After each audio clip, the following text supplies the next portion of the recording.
chapitre 6. Les espaces de faible densité, espaces ruraux, montagnes, secteurs touristiques peu urbanisés et leurs atouts. Problématique, quelles sont les dynamiques de ces espaces? 1. Étude de cas, le Cantal, un territoire en déclin. La population du Cantal ne cesse de baisser depuis 1860. Faiblement peuplé, le département a du mal à attirer les populations. Le relief agit comme un facteur aggravant. Enfin, la faiblesse des infrastructures de transport se traduit par un enclavement et un isolement. On parle de désertification médicale dans le Cantal car le nombre de médecins généralistes et de structures de santé telles que les pharmacies tendent à baisser. Il devient donc de plus en plus difficile de se faire soigner pour les habitants. 2. Les atouts du Cantal.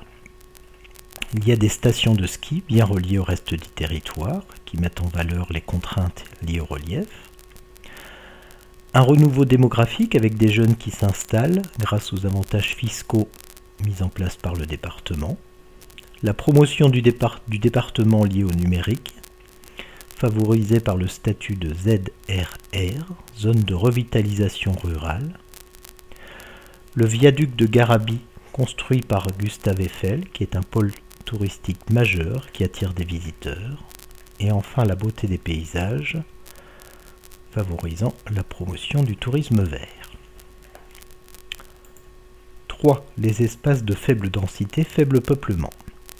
Ils se caractérisent par une faible densité de population, moins de 30 habitants au kilomètre carré, et concentrent 6,5% de la population française.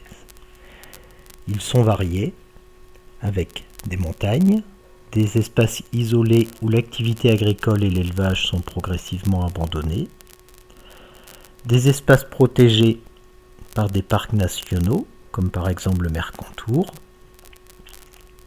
et on les trouve le long d'un axe qui va de la frontière belge aux Pyrénées, parfois appelée la diagonale du vide. Ils ont un certain nombre de contraintes et de handicaps qui font obstacle à l'installation des hommes, isolement et mauvaise connexion du reste du territoire, vieillissement de la population, faiblesse de l'activité économique et de l'emploi.